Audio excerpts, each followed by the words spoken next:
Hi, welcome to video number 23, I think? 23, 24 of the Old Guys Gentlemen Flippers. And what today's subject will be is tuning a knife. I didn't know a knife could be like this Shirogorov in terms of action. Nice, easy flip, strong open, nice lock. And then, for some reason, best of all, is this closing I just love. And actually it didn't come like this. I had to do a little lube on it, which is part of tuning, and I think I might have also adjusted the tension on the lock bar a bit,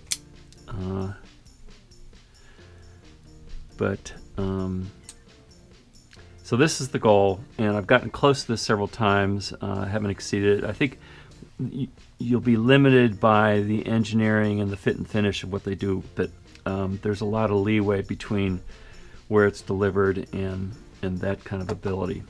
So I got this Liang Ma Warrior 1 version 2, and it's really nice, and it has nice solid opening, but the closing, once you get past the detent, is okay. Almost everybody in the world would be happy with that, but I want to have something a little looser than that. Now, after doing this to several knives, what I call tuning, I found I had a revelation, and that is what I was doing was there's a main rotation pin here, and knives will then have some sort of friction reducing mechanism in the center here, or around the pin, and it can be a couple of copper washers, could be bronze, could be phosphor bronze, could be Teflon, single bearings like in an IKBS sitting in a open raceway, or contained bearings, single row bearings, multiple row bearings like in this Shirogorov has a bearing capture system that allows for basically 2 raceways of bearings, and they also have a 3-row bearing system. And so I spent a lot of time polishing washers, polishing the steel or copper, bronze that the washers contact, oiling like crazy, trying different oils. But in the end, what I found out is almost all of them, maybe even straight from the factory without any lubing, if you pull the lock bar back, they'll be loose like this. And you don't really need to do anything about that. In fact, I just because I haven't completely changed my mindset over that yet, I just ordered a it'll be my most expensive knife so far, the Shirogorov 95T, and it has the 1917 3-row bearing system, but it doesn't matter. That the amount of bearings you have up here might increase the stability of the knife some. It probably has some other advantages that as a knife maker, or I'm not a knife maker, so I probably don't recognize them. So what is the problem? What allows you to have a nice strong flip and a nice smooth drop to close? Well, it all gets down to the detent. This is the detent bar, and on the other side of this thing is a little ball, and it could be a steel ball or a silicon nitride ceramic ball. It sticks up a little bit, and in the knife inside here there's 2 detents. There are 2 little holes that the ball falls into, and there's a whole knife making science as to how far should the ball protrude into away from the surface here, the hole size, the depth of the hole, how far should the ball go into the hole, and that will determine a couple things. One is you have to put a certain amount of tension on here until that ball can escape its hole, and that helps you bring in a really nice flipping action. If you have it too deep or too much force on it, for instance, if I grab this thing and put pressure on the lock bar, I'm never going to open this.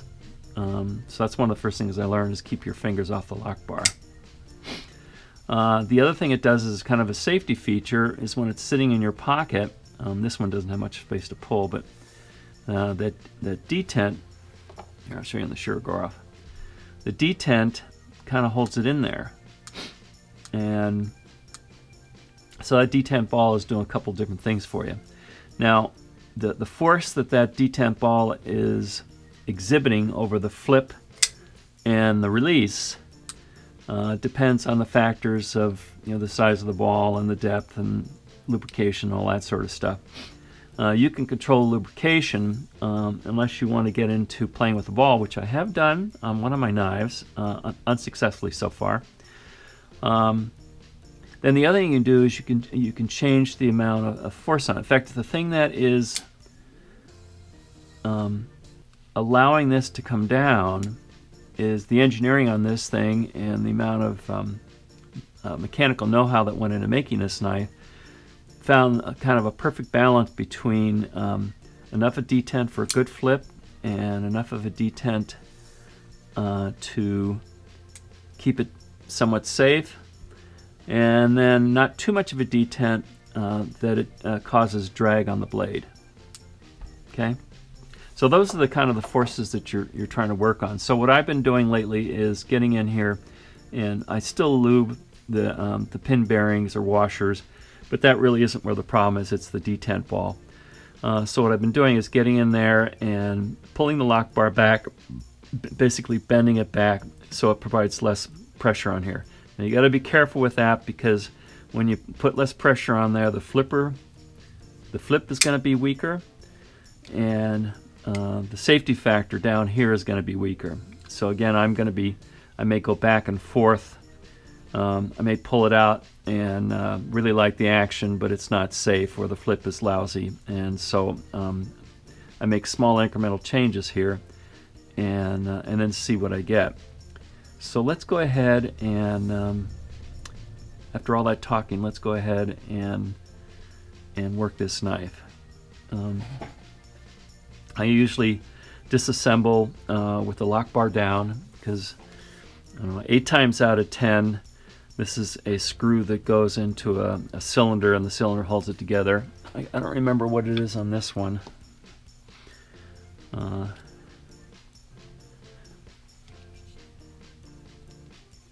I might have used some Loctite. I use Loctite Blue. This is 242. I also got some 243. I'm not experienced enough to know what's better. I know you definitely don't want the all red one, because that's only if you have the perfect knife and you're never going to want to open it or clean it again.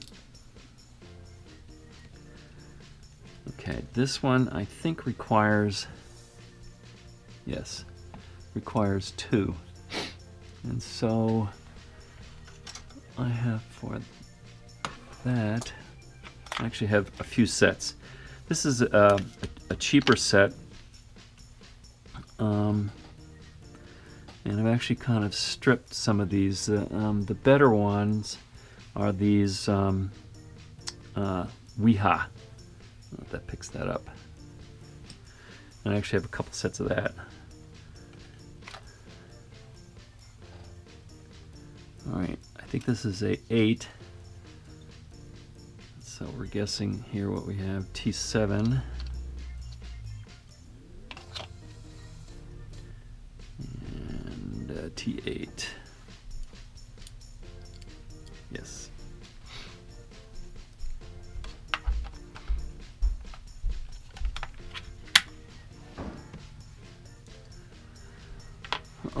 Uh-oh.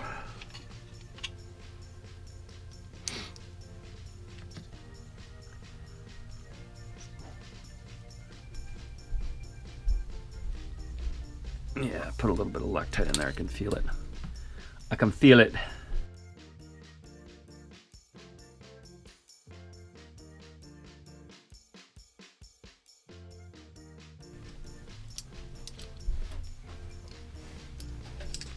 I seem to be particularly clumsy when I've got a camera going.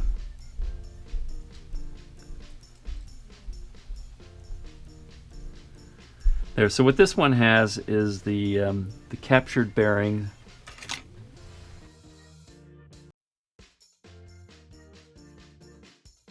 And this is obviously over-oiled. I'd like to thank Nick Shabazz for my bad habits in oiling. In order to bend this thing, there's a stop on this. This is a hardened stainless steel that they put on titanium. This edge right here basically locks up against this edge right here on the lock. But in order to change that at all, you know, that's not sticking all that far in, but you will see. I can't remember if I tried to adjust this one before.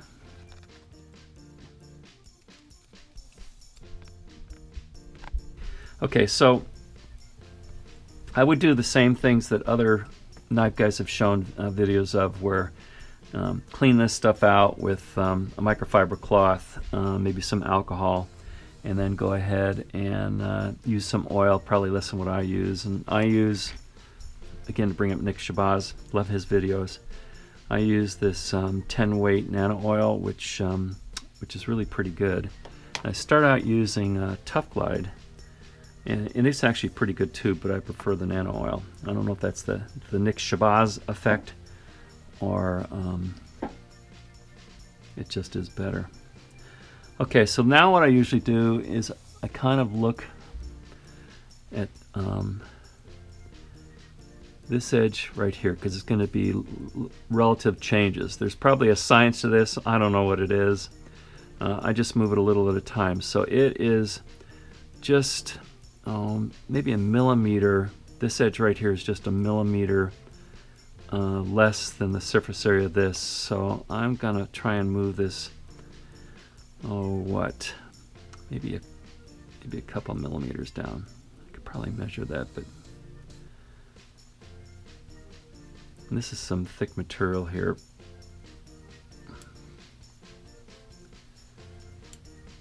Yeah, it's actually pretty stiff.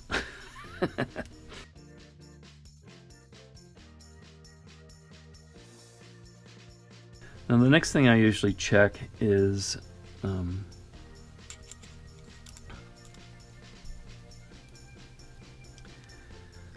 I see where the lock bar captures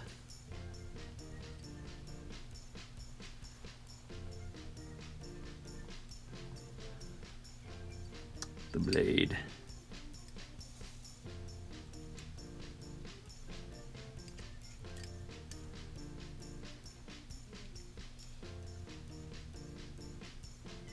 Okay, so I'm getting half engagement. Now I don't know what a good rule is here. I think you could probably go with less than half. And what I'm talking about engagement is the amount of this bar that's engaged with this tang. So let's just see. I wouldn't want to go too much less than that. Got to put the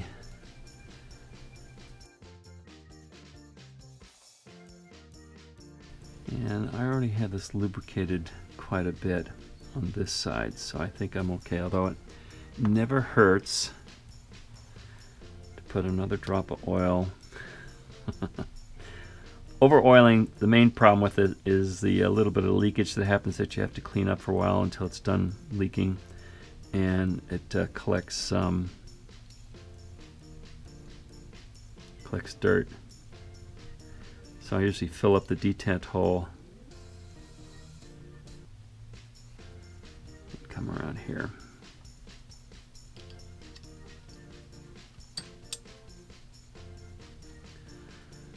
Okay,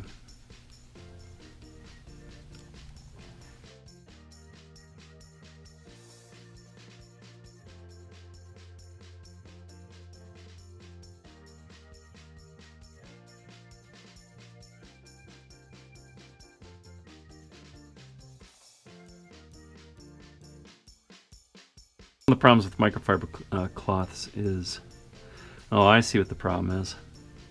I'm spinning this thing, so this is going to have to come off. Now, one of the things I really like about this is that all these are T8s, except for, well, even this is a T8. Somebody was doing some thinking when they designed this.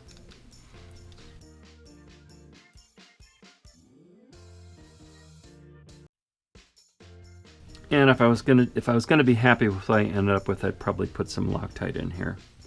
But since I'm not sure where I'm gonna end up, we're just gonna stick with tight. I guess I could leave this off until I know I'm happy with everything, but I'm banking that the change we made a good enough difference. I usually try and center the blade. I might loosen a little bit as I check out the action. Let's do this. Nope, can't see the blade that way.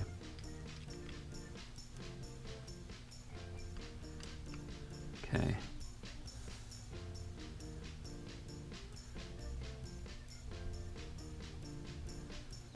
That's pretty close to center. Why don't we just see where we're at with that? So, flipping action. Still pretty good.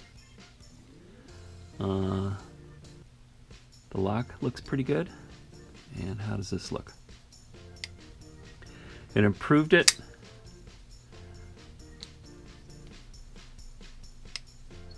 But maybe we could just do a little bit further.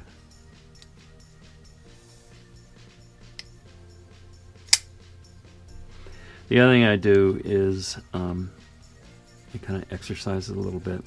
And I might do this like 100 times, you know, here and 100 times here and 100 times here. I'm just kind of see if. The other thing is that in terms of tightness, at this point, tightness isn't going to have all that much an effect on this. You can get this point where it's so tight that it's pressing down the bearings. Bearings become an issue, but let's see. Nope. So let's do a little bit more.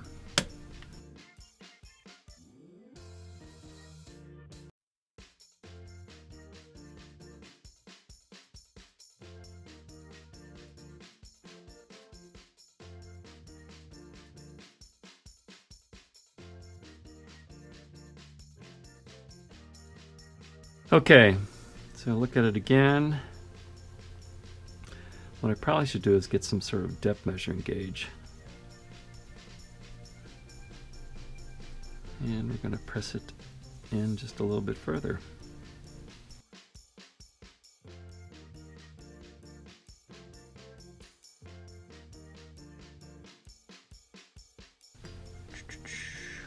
Yeah, if I could measure that, that would be a better deal. Then I could be a little bit more precise about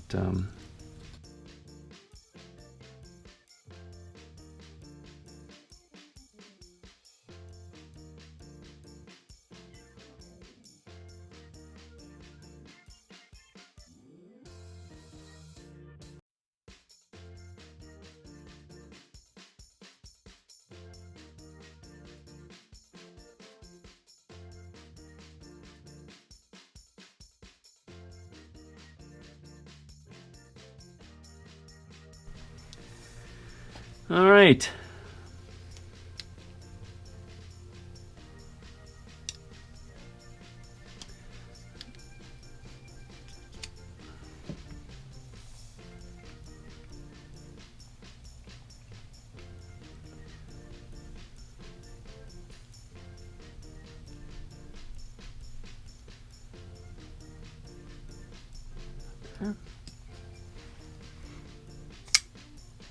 Okay, the flipping action was just a little bit weaker, but now that's quite a bit better. Flipping action is okay.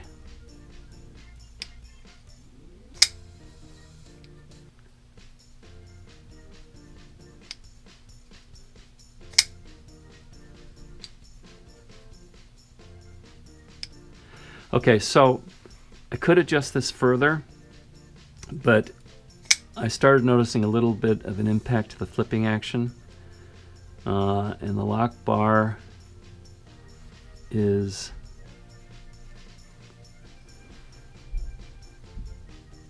the lock bar is okay, but I wouldn't want to go any further than that. And I think as I use this more often, you see there, you can tell the flipping action, I wasn't really paying attention.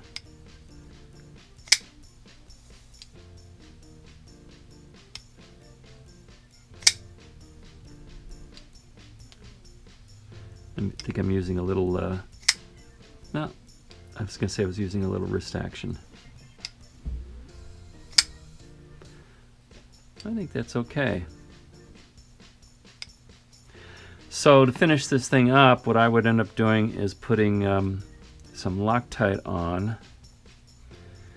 Oh shoot, I might as well bore you with that as well, huh?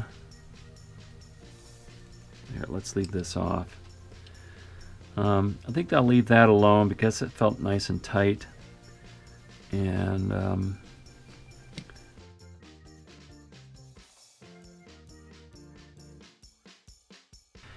all right, I don't know if this is the way to do Loctite, but I have my little Loctite application plate. You want to shake your stuff up. I've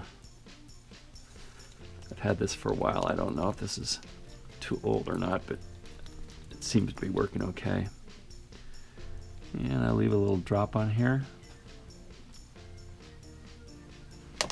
And that's way more than I'll need. And then what I do is I take my #1 torque wrench, which I almost never use, and then get down the center, kind of touch it around the sides, and that's more than enough Loctite to hold this thing pretty well in place. And if for some reason I can't mechanically undo it, I have a heat gun that I've used for some of my drone stuff and heat shrink. But you put that on it for a little while. I think you need to get up to like around 400 degrees or so for the, at least for the, I think this stuff comes off a lot easier, but the 243, you need a, you need higher. Okay. This, well, that had a nice flipping action.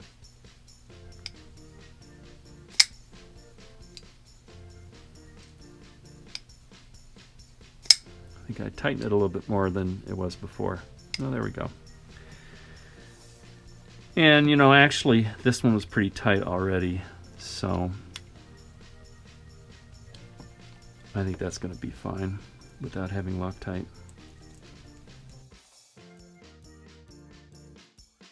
And so, boom, nice strong flip, and it's safe enough. You can't pull that out. Strong flip, and I think over time you'll see that that will get a lot better. It won't ever be like this. I don't know why I am so fascinated and get such pleasure out of two pieces of metal moving on a pin. I think it's a form of insanity, but I've got it. So, I hope you got some value out of this. Be careful to make sure you don't release the lock bar so much you create a dangerous situation or a lousy flipper. And that's it.